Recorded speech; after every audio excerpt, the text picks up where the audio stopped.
Okay, so welcome and thank you for joining us today. We're just going to do a brief introduction. My name is Amber. I am the Director of Education and Training for Planned Parenthood Keystone.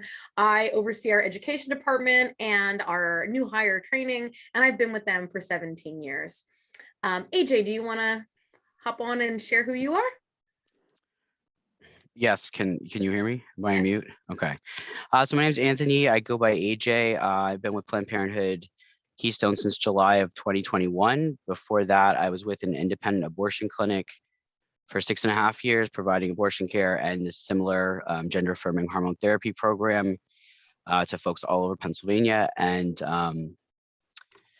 pretty much took the opportunity to advance in a career path that I love to do, and am now employed in Planned Parenthood and with the other navigator, Taylor, trying to, I guess you could say, replicate the accessibility for folks to access HRT and other services they might need. Thanks, AJ. So roadmap of our time together, I'm going to tell you a little bit about just kind of the overview of why the heck Planned Parenthood is involved in gender affirming care and gender affirming hormone therapy.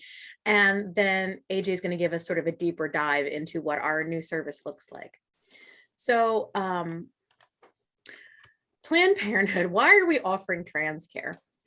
I feel like Planned Parenthood really understands that sexual health care includes having access to everything you need to be sexually healthy. And that for many of our patients includes hormone therapy.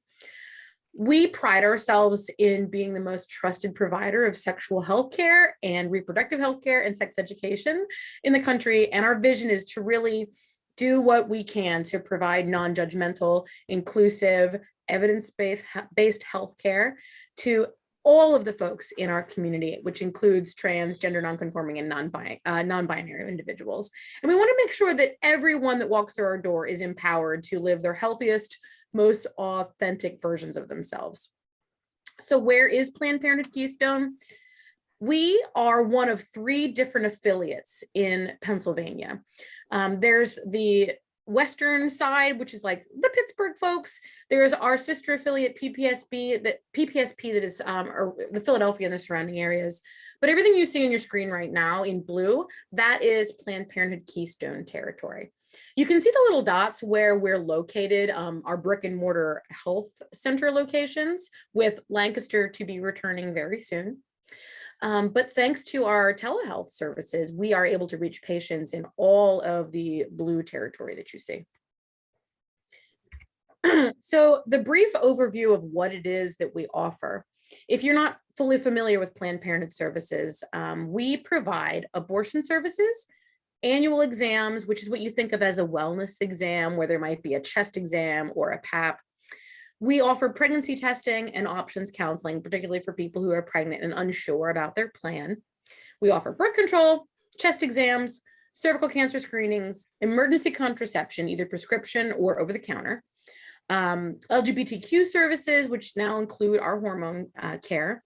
We offer PrEP and PEP, HIV services, menopause services, pelvic inflammatory disease services, STI testing and treatment, UTI testing and treatment, vaginitis. I mean, pretty much anything that you can think of around sexual health, we got you. And I hate to say it, but thanks to the pandemic, we really stretched into the land of telehealth. And so the type of care that you could only get in person, a lot of it you can still get through telehealth now at the comfort of your own home. Our doors are remaining open, and we are committed to meeting people where they're at. So one thing I want to put right out there is that some of the questions I heard that were coming in, there are some parents or people that work with young people that signed up to hear us chat today. I want you to be aware of which of our services that we can offer to minors, or which ones that we offer to minors, but they need parental permission, and which are the ones that are not yet available to minors. So at Planned Parenthood Keystone, a young person 14 and up can come to us for contraception, EC, pregnancy testing, and STI testing and treatment. Young people do need the permission of their guardian for abortion, to acquire the HPV vaccine, to get that annual exam, or to get PrEP. And then right now, we are not offering PEP or gender affirming hormone therapy to those under the age 18. So that's the overview of us. And I want you to be fully aware that our mission is to provide access and essential healthcare and promote comprehensive sex ed to everybody. We want your community, our community, to be a strong one. And we see the fact that we are leaning into the care that our trans and non-binary patients need as just a critically important to our mission. We feel like our leadership team, we've worked really hard to make them actively committed to creating the kind of workplace that's not only welcoming to our trans staff, but our trans patients, our volunteers, our community. And we are really committed to building partnerships in the community and creating more places for folks in the trans community to feel like they are welcome. This is their medical home, but they're also welcome in our education programs and welcome in our volunteer programs. So with that in mind, we're going to talk about the fact that we have always tried to provide gender affirming care, but as of this fall, we are specifically providing the first step many people take on their transition journey. So as of November 1, we launched gender affirming hormone therapy through our telehealth services. We have 2 fabulous patient navigators, and right now 1 clinician providing this care, but we're looking to expand in the near future.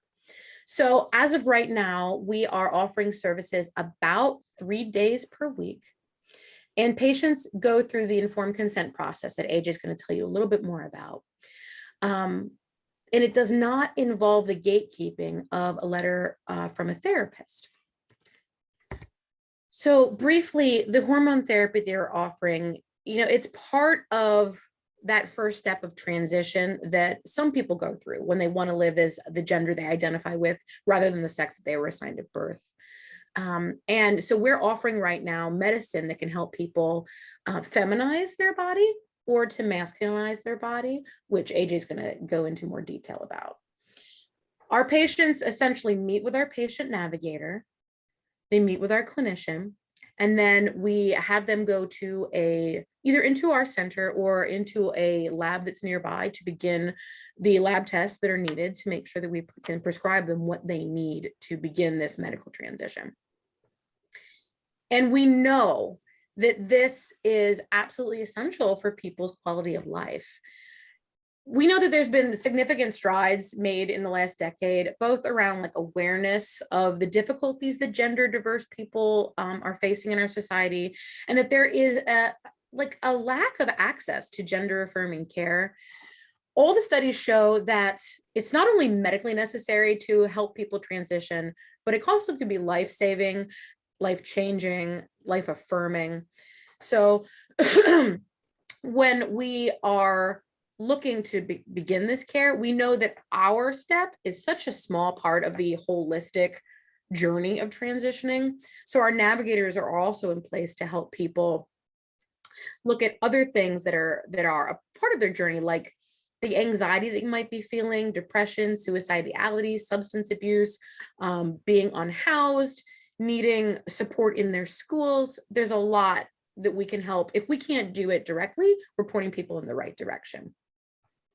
And coming back to why we are leaning into this, we all know that sometimes getting healthcare can seem really daunting, right? Maybe you've been misgendered by a doctor before. Maybe your last doctor's appointment made you feel really uncomfortable so that you couldn't feel like you could tell the truth about who you are or who your partners are because you thought maybe that your provider would make assumptions about you. Even before we started offering hormone therapy, we've gone through a lot of training and a lot of internal work to make sure that our health centers are providing education and support that makes everybody feel comfortable in all of the care that we provide. We want to make sure that the care that we're providing makes every patient feel seen and heard. So even if you happen to be coming to Planned Parenthood for something that is not hormone related, we're still going to provide gender affirming care. For the longest time, we have, people think of Planned Parenthood as the birth control place or the abortion place. And there are folks in the trans community that are coming to us for abortion care and for birth control.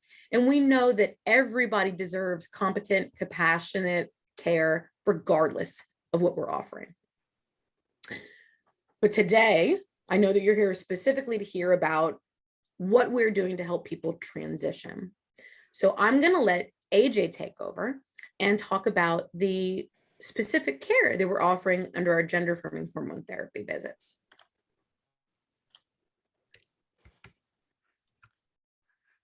All right, so we do know that the transition is a journey, and it doesn't always include hormone therapy. It doesn't always include a legal name or gender marker update. It's personal to each person. So I guess you could say an overall definition is just a transition is the process which some folks take action to live as their gender they're identifying with, not necessarily where they were assigned at birth. It may include hormone therapy, other gender affirming procedures or surgeries, and there's medical and non-medical components. There's things that would be elective surgeries that insurance may or may not cover.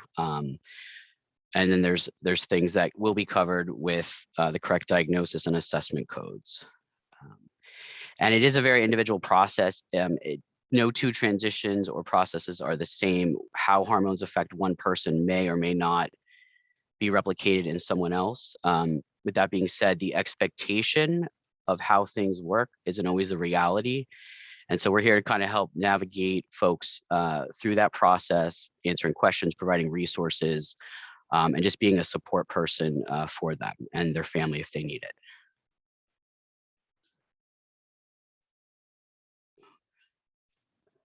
All right, so overall, these are just some of the options for gender affirming transition processes. So there's reversible options, which can include clothes, your hair, how you present your expression to the outside world, to your friends, your family, maybe using a chosen name versus your legal name, or trying out different names to see what fits you, different pronouns. Some folks bind, that is compressing the breasts to give a more flat appearance.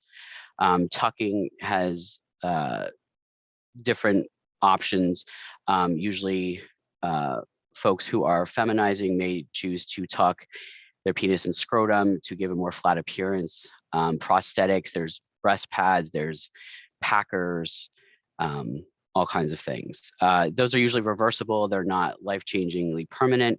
You have partially reversible, and those changes happen with hormone therapy. For masculinizing folks, if your voice drops, that is not a reversible option, but the weight redistribution is. The menstrual suppression can be reversed, and someone may start experiencing their period again if they stop testosterone. Feminizing hormone therapy, similarly, you have changes that happen. The skin will become softer. There'll be some weight redistribution. You may not have to shave as often. When you stop taking the hormones, some of those changes can reverse. Weight redistribution goes back. The emotional aspect changes if you stop hormones. So you have some that are partially reversible, and then you have irreversible, which are surgical interventions.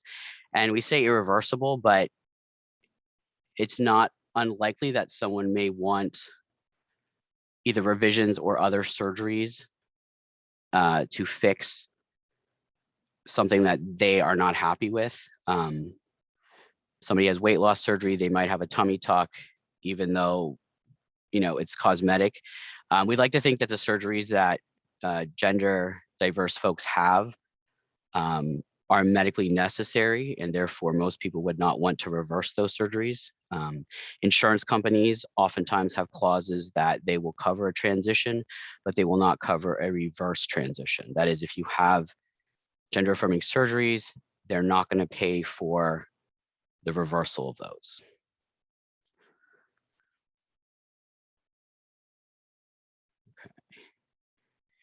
So again, some more non-medical options for gender affirmation. these may help relieve dysphoria. Some may help folks, get through until they're able to start hormone therapy or have surgery. Some people never choose surgical intervention, and they're completely fine with non-surgical options. So we have binding, packing, tucking, folks that are using different devices to replicate the ability to stand to pee. If you are having hair removal, that often does not change if you stop it. Hair removal, also baldness. Folks on testosterone may experience baldness, i.e. my clean shaven noggin here. It doesn't happen overnight.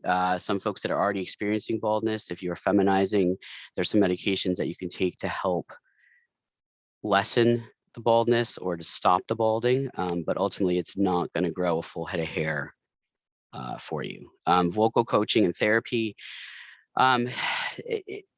In the Lehigh Valley, I'm in the Allentown Center. In Lehigh Valley, we've got some universities that prior to COVID, at its worst, were offering free services through like their speech pathology departments. Their grad students were setting up free sessions with folks, and it was for them to get experience providing these services, but then also free to the community members. And again, prior to COVID, there was actually a large number of folks that were utilizing that in the Lehigh Valley. Clothing and makeup, again, how we present ourselves, nothing is gendered until we make it gendered. So just being comfortable in the clothing that you wear, if you choose to wear makeup. Updating ID documents, again, this is personal to everybody. Some folks have no issue with their name or their gender marker, but maybe they want to change the way they express themselves to the outside world. But regardless of what somebody chooses, it's their own personal decisions, and it's not a cookie cutter process. All right, so now you've all come to hear the where and how. So we do operate on the informed consent model, so we do not require any type of evaluation letter from a mental health professional.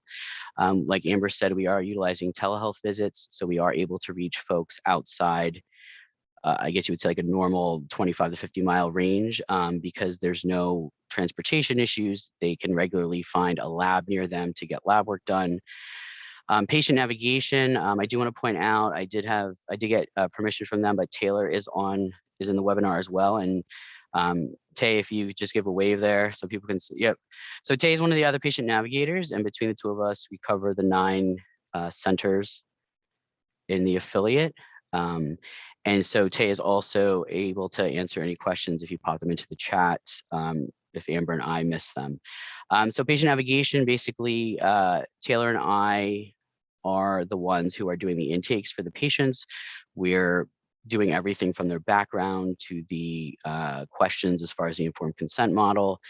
We're working with the clinician to make sure the patients are getting affirming care and there's no gatekeeping involved.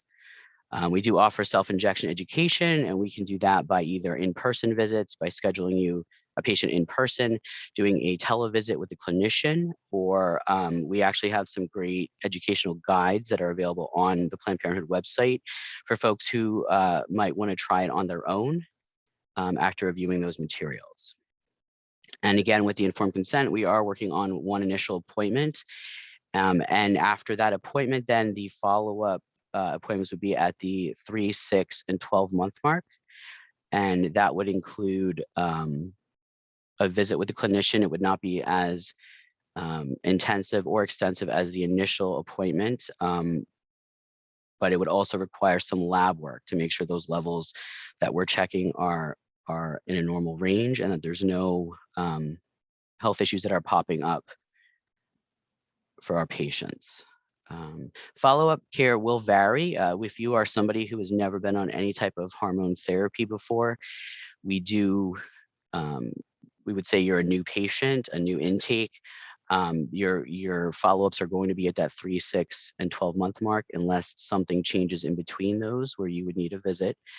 But if you're continuing care, that is, you are on hormone therapy from another location, we would consider you continuing care, but you would still be new to our affiliate. And those folks, the care is, I would say, individualized, because not everyone who's been on hormones for 5 or 6 years is going to need visits and lab work every 3 months. But for those folks who are continuing with us, we do want to see them at the 3-month mark just for that first follow-up.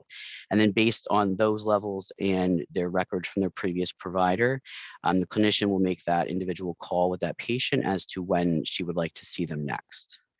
And then Taylor and I are assisting with setting the follow-up reminders. So that is, so many months after a patient is seen or they begin their medication, we would be in charge of making sure those reminders get sent out so patients have ample time to get themselves scheduled for their follow-up appointments without running out of their medication.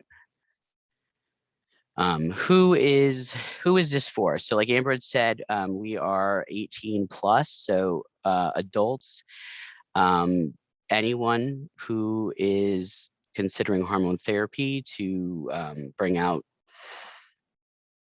features or other characteristics to make them more comfortable in their skin, to live their authentic life.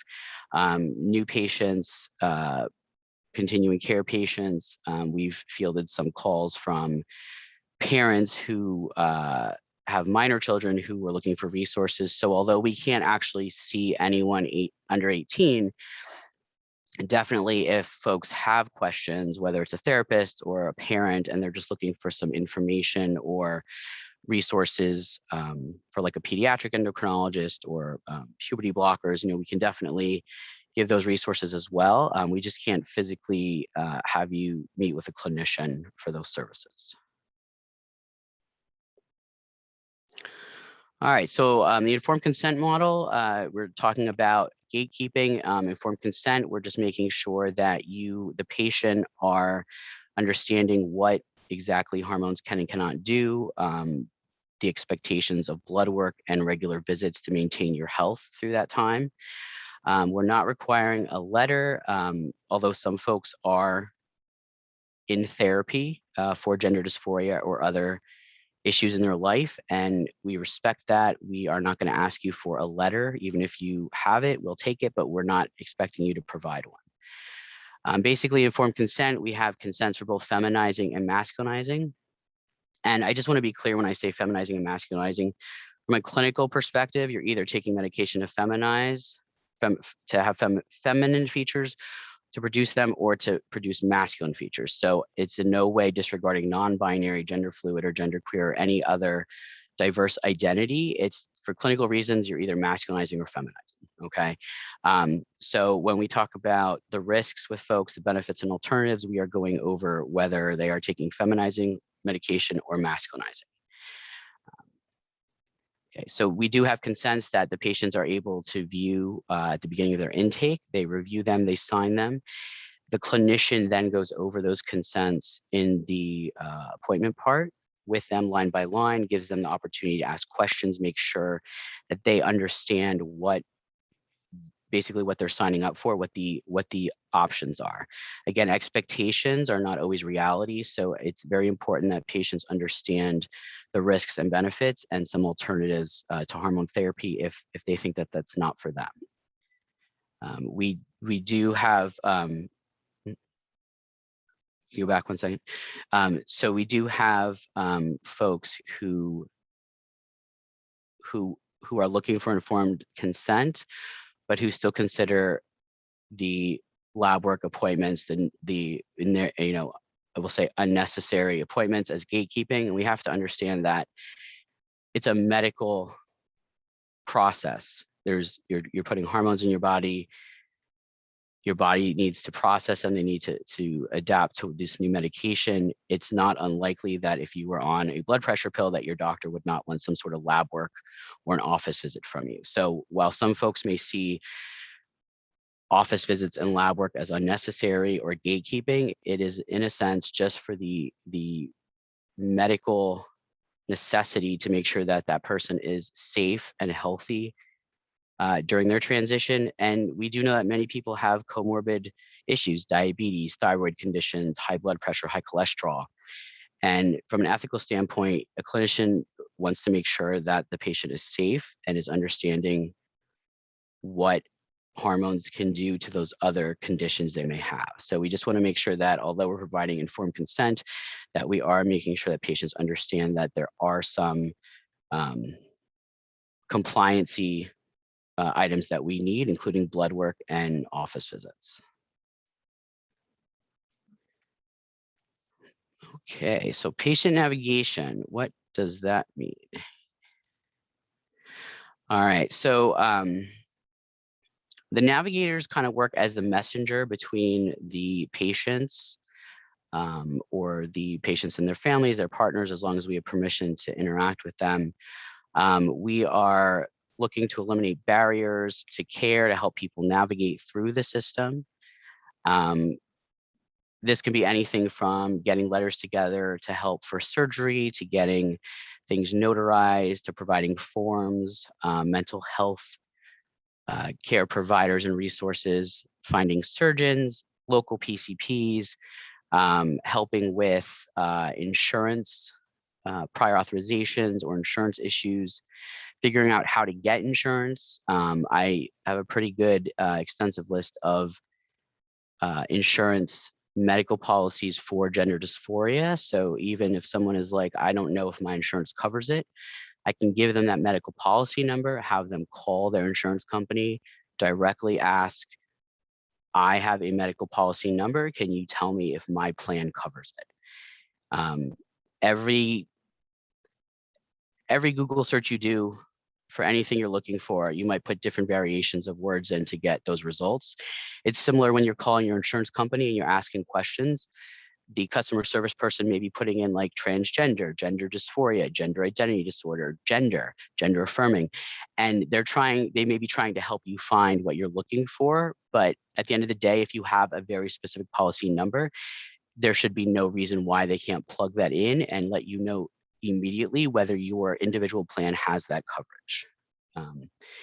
So Taylor and I work with patients virtually, obviously on telehealth days, through Navigator email providing resources. We can also set up navigation meetings. Doesn't cost the patient anything, and we usually set that up for 15 or 30 minutes, depending on what the patient would like. We have folks reach out to us via the Navigator email, which is going to be on one of these upcoming slides. And then we have them let us know like what they're looking to get out of the meeting, what they're interested in talking about, and then some days and times that worked for them. And then between Taylor and myself and our schedule, we get back to the patient in a few days and let them know some options. And then we send out a link similar to a Teams meeting or a Zoom meeting. But again, it's free and it's with a navigator, not a clinician. There's no expectation to schedule an appointment. Some folks like to do that as some information gathering prior to actually scheduling. So Amber went to the Connect with a Patient Navigator on your first visit screen. So this will be on our Planned Parenthood Keystone website. So the first one, it says schedule. You can actually go to that option and it'll put you right into the online scheduling option where you can select your own appointment, day and time, based on what's available. You can call or email, and those options will go right to the navigator. So the navigator phone number is a voicemail. We ask that you leave your name, clearly leave your name and phone number and a message about what you're looking for. Or if you do email us at the navigator email, again, just a brief like who you are, what you're looking for, and some contact information. Those voicemail and email boxes are checked Monday through Friday between 9 and 4. If you send an email or leave a voicemail message and don't hear back by the third day, please give us a call again. It's possible we've overlooked something, or maybe it went to our spam folder. But our turnaround time is about 2 days, just because we are working on this on these boxes in between telehealth and other admin items. If you do schedule yourself online, I have not personally done it with Planned Parenthood, but there are options obviously to like put your insurance information in, your demographic information. And I'm not sure if this is for everyone. Some folks report that they cannot enter a chosen name or a different name. Other folks, it seems that they can. If you do call in to one of the navigators, you can always, say, hi, my name is Jane Smith. I would like you to use John. Here's my phone number. I'd like to talk about scheduling an appointment. If you are on the schedule, if you self-schedule, Taylor or myself, we go through the schedule weekly, and we will reach out to you to confirm if you have insurance. If you don't, then we will give you the self-pay out-of-pocket fees. We'll get some more information for you prior to your appointment. And then after that, we will virtually see you at your intake session. So again, this is a screenshot from our website, which you can access prior to your appointment. You can see there's some different tabs there, getting ready for your appointment. Again, just like an overview of our services. You can see the effects of feminizing and masculinizing hormone therapy, which we'll see, I think, on the next couple of slides. We have some of the information. How to get your blood pressure reading. Prior to starting any medication with us, the clinician is going to want some baseline lab work and a current blood pressure reading. So some folks honestly have never even been to a doctor and don't know where to get their blood pressure checked. Just some options: the pharmacy, a home blood pressure cuff. Sometimes the lab, if you go to have your labs drawn, they'll check it. Obviously, if you come into a Planned Parenthood for lab work or services, we can check your blood pressure here. Getting lab work done, again, some expectations of what we need. We are contracted with LabCorp. That doesn't mean that you cannot use a different lab. For those folks who are self-pay, we do have a sliding scale cost with LabCorp. So you would be essentially paying us. We would be sending the lab order to LabCorp, and then LabCorp bills Planned Parenthood because the patient has already paid for those. Obviously, if you come into a center, if you have insurance, we will take it. If you are a self-pay patient, we will have done a financial assessment, and based on that financial assessment of your income, you would be put into a category, and based on that category, you may pay anything from nothing up to the full cost, and that's all based on a person's income. And then, give me 1 second here. The chat box is open. I can't see the end. Hold on. Okay. So in the last, on the right-hand side, under the effects of masculinizing hormone therapy, we have preparing for your injections, and then at the bottom on the left, the injection guide. So those are two great pieces of literature to read. Folks doing injections, that could be feminizing or masculinizing. You can do intramuscular, that is into the muscle directly, or subcutaneous, that would be into just like a pocket of tissue or fat. Think of someone who maybe is a diabetic who does insulin, that would be a subcutaneous injection. And both those guides, preparing for your injection, goes over about like the supplies you need, make sure you have all your needles and syringes, your alcohol wipes, a sharps container, etc. The actual injection guide goes over the different types, intramuscular and subcutaneous. And then the clinician actually had found another fantastic subcutaneous guide that we have available to send out to folks if needed. So I had said previously about the injection instruction. We have these guides. We can gladly send them to patients if they would like to review them and try their injections on their own. Fantastic. Otherwise, we offer the in-person injection visits with a clinician or the virtual telehealth appointments as well. Yes, and Amber just put in about some of those local places. The guide will show you local places that can help you dispose of your sharps. So for those folks who maybe already are doing an injectable medication, maybe you already have a sharps container. I myself just Googled free sharps container online and found a place that sent it. It took like 4 weeks to get it, but it was a free one. It was huge. When I filled it up, I just took it to the pharmacy and asked them if they could dispose of it, which they did. You can also purchase them at the pharmacies. You can also use an old laundry detergent bottle. Fill that up, and when it's done, put the lid on it, wrap some duct tape around it, and then you can actually put it out with your regular trash. If you are lucky enough to be close to a needle exchange place, you can take your used needles in there and oftentimes get clean ones to to use for your medication. All right, so what are my options for hormone therapy? So at Planned Parenthood, we have our protocols with what medications that we prescribe and won't prescribe. For some folks coming in continuing care, that option doesn't always fit. So we are more than happy to provide resources or referrals out to other clinicians or other places.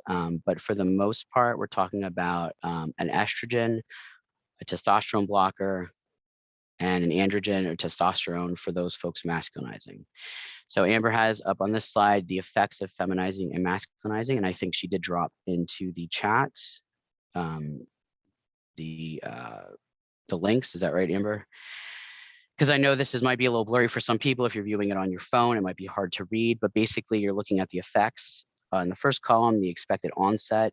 So within the 2 to 6 months, 6 to 12 months, the expected maximum effect, which is how long it could take for breast growth, could take a maximum of 2 to 3 years before you see no other changes.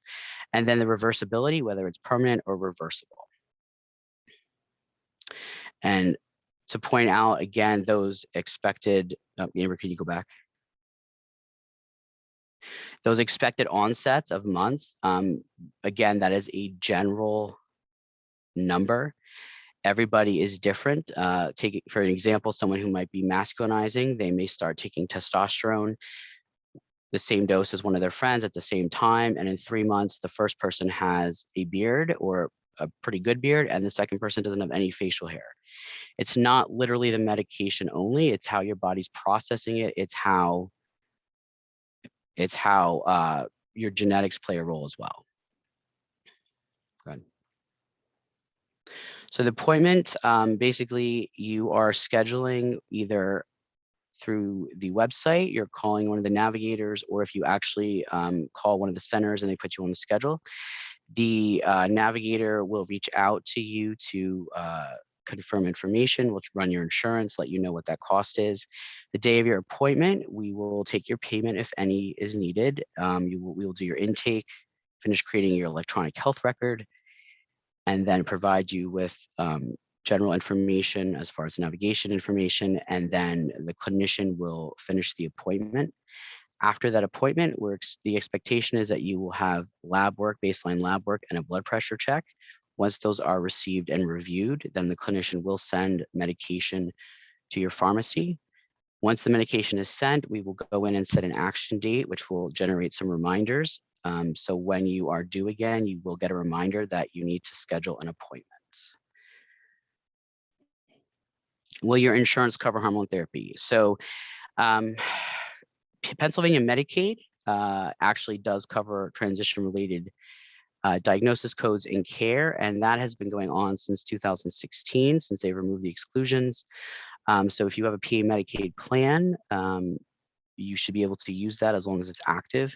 Commercial insurance or marketplace insurance, that depends on the plan, the company, and whether or not they have exclusions in the policies. If you have commercial insurance, again, you can call and the customer service, let them know you're looking for a gender dysphoria medical coverage. And as much as it pains me to say, it could still be under transsexualism or transgender.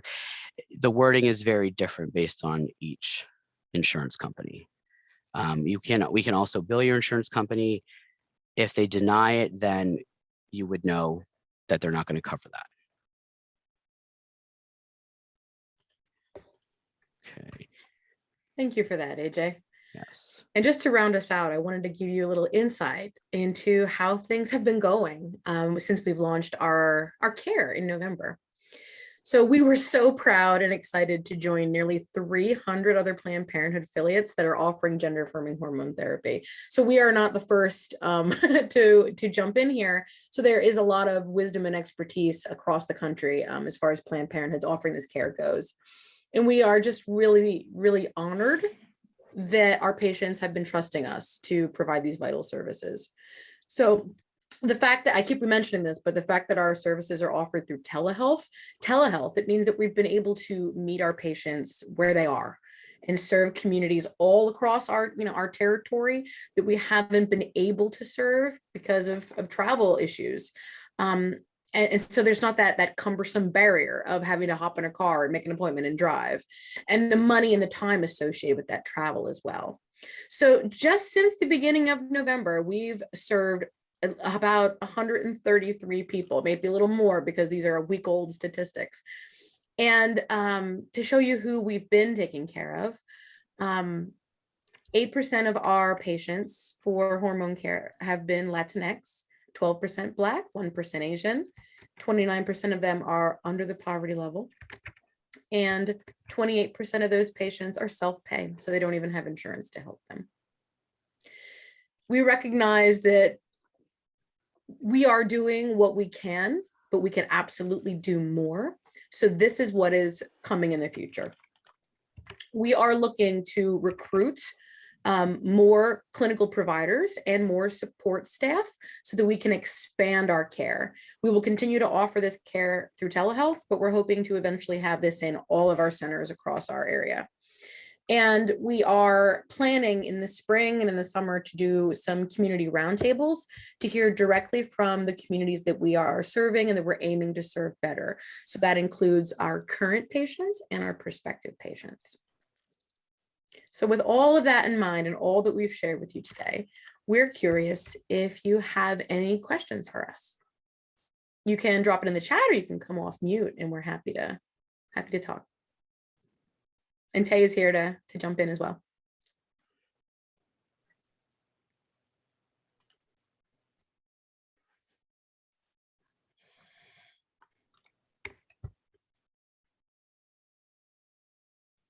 While we're waiting, I'll say thank you both for such a great presentation. I appreciate a lot of the information there, especially that you included a lot of things too about, alternatives and everything like that. And maybe, like I might have just been spaced out. Is there any sort of a wait time? It's 48 hours and you'll probably get back to people. There's no other real wait time for waiting for an appointment after that? Or is it sometimes like can be a few weeks or anything? That's a good question, Parker. So if someone self-schedules online, they'll be able to view the available appointment slots and select one. Taylor and I don't generally jump farther than like say 2 weeks ahead to check out the schedule. We do if we have downtime. If somebody is very close to running out of medication, maybe continuing care from another place, it would benefit them more to call the navigator line and just let us know the situation, and we can try to get them in sooner rather than later. For folks that are established and are doing follow-ups, they can self-schedule, they can call us. I wouldn't say we have a wait list. The schedule is up for all of February and part of March, and I would say the next 2 weeks are pretty booked. But then after that, it's empty. And with people self-scheduling, they go pretty quick. Taylor and I do try to scrub the schedule. We have folks that try to book from out of state. And since we're only seeing Pennsylvania people, we do try to get those folks either confirmed as PA residents or off the schedule to open those spots up. So I would say there might be a 2-week out, appointment slot open. But as they open up, like if we take folks off the schedule, those spots are opened and they go right back into the online scheduling where people can log back in if they want to try to see if there's an earlier appointment available. Right. So I see we have a question in the chat. Can a person get our hormone care using only virtual sessions, not including lab work? Absolutely. So everything that we're providing right now is virtual, but the lab work is essential. So they have the option of coming into their closest Planned Parenthood center. So I know that a lot of us are coming from the Lancaster area. We're still waiting for the new Lancaster facility. It's coming soon. But in the meantime, that would mean you either drive to Reading, drive to York, or you go to an outside lab and get that information for us from there. But yeah, you don't have to come into a Planned Parenthood for any of this care. To bounce off what Amber said, if you are someone who's continuing care and you had lab work done for your previous provider within the last month or two, It's important to let us know that. The clinician may not want to run more levels at that time. She may want to wait until the first follow-up. So if somebody is continuing care, it would benefit them actually to be able to get their records from their previous provider, or at least their last set of labs and appointment, so they have that at the intake appointment. And then we can always have them sign a medical release to get the rest of those records. There's another question in the chat from way back before we started. Someone said, I work with a lot of clients who are definitely below the poverty line and some are homeless. How much can they expect to spend to start HRT?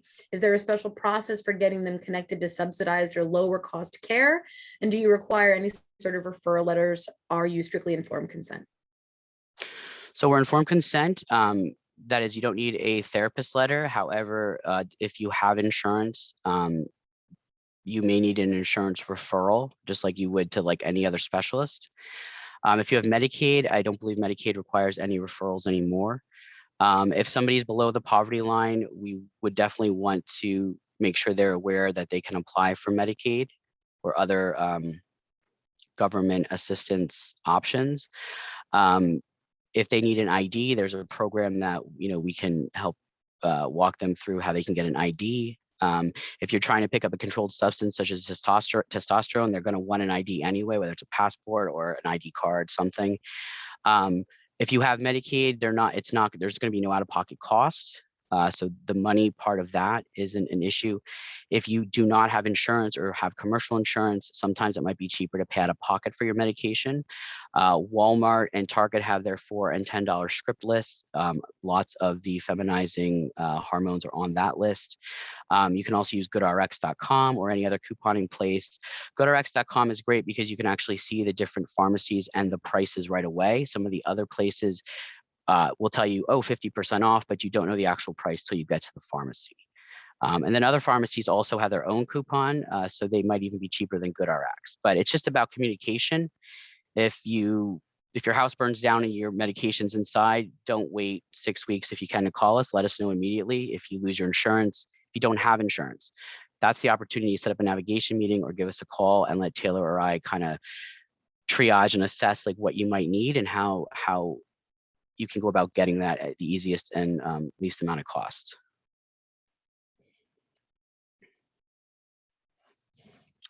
And then Amber, and I don't know if Annette will mind, but I think Annette had a question earlier about lab work. I don't know if you're able to see that in the chat. Let me see here.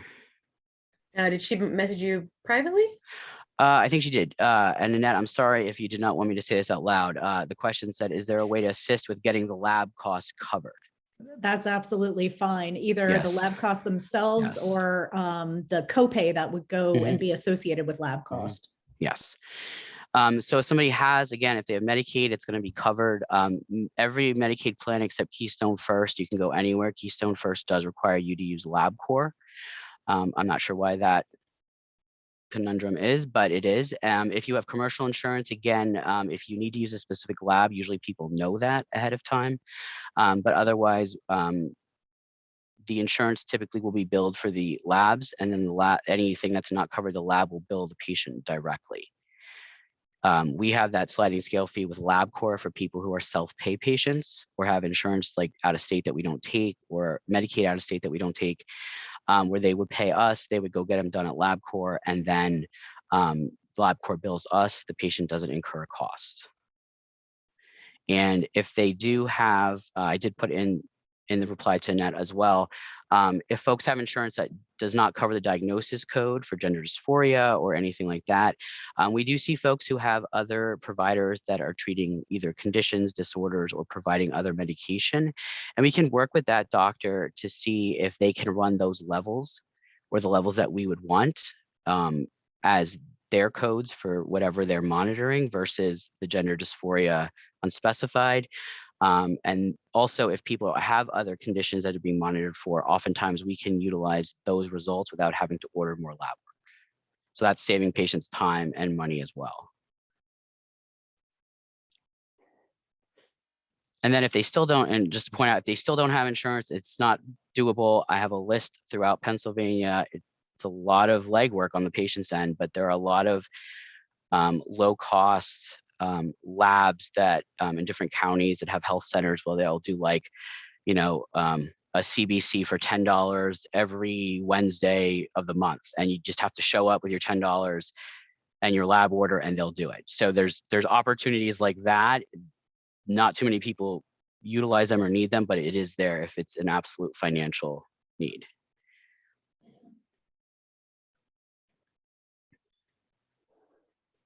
We don't have any more questions in the chat right this second. Another one I've thought about, I know we're talking a lot about the virtual option day, but at the other Planned Parenthoods and hopefully at the one in Lancaster planned, will there be like a hormone clinic type thing where, you know, people can come in just to get hormone injections if they don't have anyone to help them with it? Because after 16 years, I still don't do them myself. I don't. That's a really good question. I believe as we roll this out into centers, there will be opportunities. You know, we already have the MCAs doing like the depot injections. So it wouldn't necessarily need to be a clinician visit, which would actually work out to the benefit of the patient because they're in and out, right? They come in, they check in, if they have a copay, whatever, then they leave. For somebody who has insurance, Medicaid, they're not going to pay anything for the visit. But if you have commercial insurance, you may be subject to your like copay or deductible. And if somebody's got a $40 copay and they're doing shots weekly, you know, that could be costly. There's some options of, and I have not used it, but I know that there are options where you can get like the auto injectors where you would draw your medication up and it injects it for you. It doesn't necessarily mean you have to do any of the work other than drawing up the medication. There's also other forms of testosterone that are auto injectors, similar to like an EpiPen, where you just unlock it, line it up. It's pre-measured, injects and withdraws. But yeah, that's something that can definitely help. If we have college students, sometimes you can utilize the health centers on campus. The nurses there can do the injection. Sometimes they will just want proof that the person has a legit prescription, but they can go and get those done weekly or bi-weekly if they need to.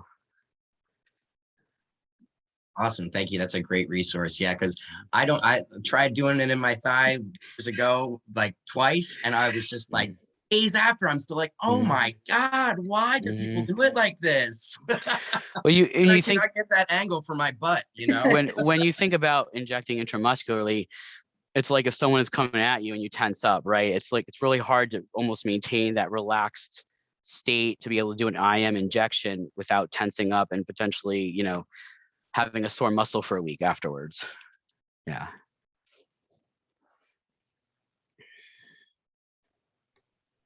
Well, as we're getting to the end of our time here, I guess we can just double check and see if anybody does have any final questions. And then if you have any final remarks, AJ and Amber, it would be lovely.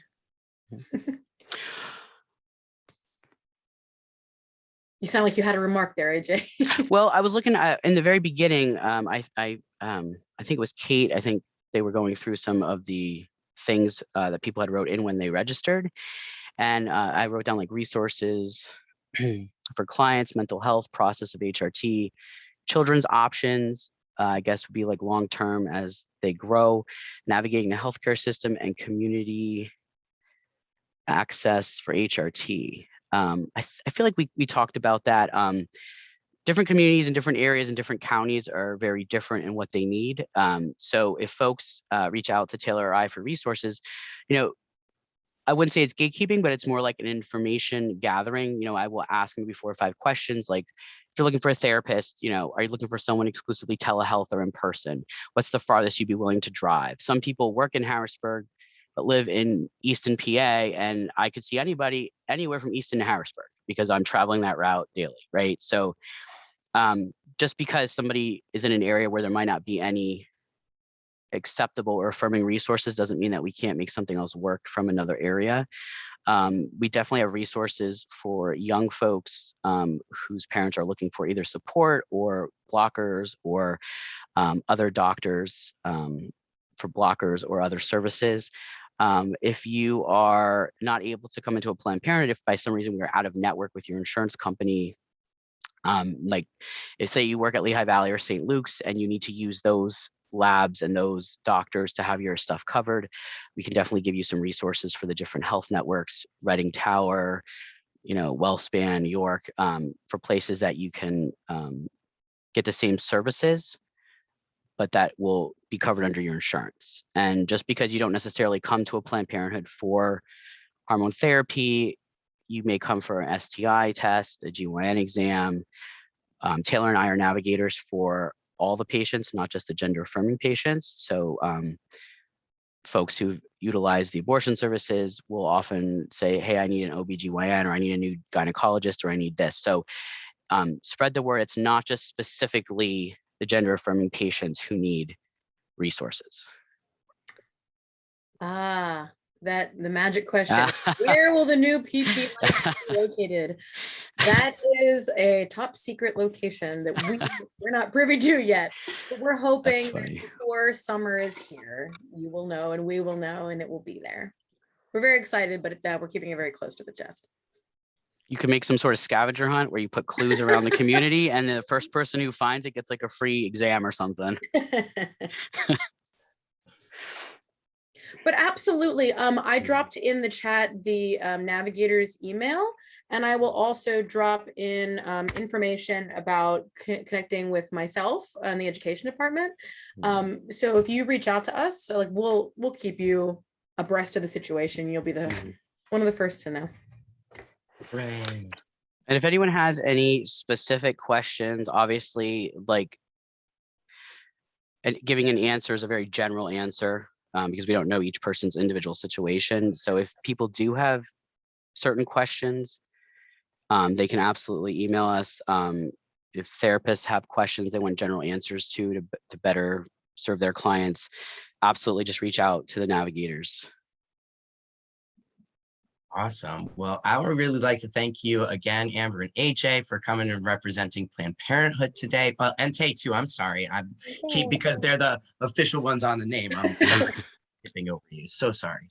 But I thank you all for coming and joining us today and helping us understand a little bit more about the process at Planned Parenthood for acquiring HRT. So mucho appreciated. We have all those links in the chat. We will have this recording available in just a few days. We'll be sharing it, and we'll be sharing it with Planned Parenthood as well. So wherever you guys make it available, I'm sure that'll be not a big secret.